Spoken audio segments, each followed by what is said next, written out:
It's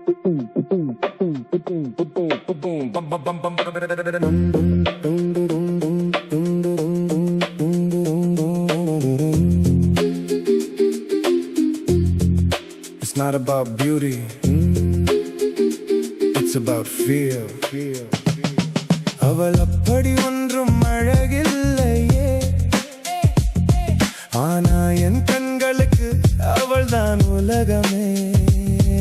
அவள் நிறம் கூட வெண்மையில்லையே,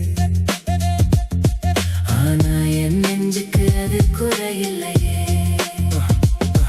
அவள் பெருசா ஒன்றும் படிக்கலையே, ஆனா அவள் மனசை படிக்க முடியலையே. அவள் பேசுற வார்த்தை சரி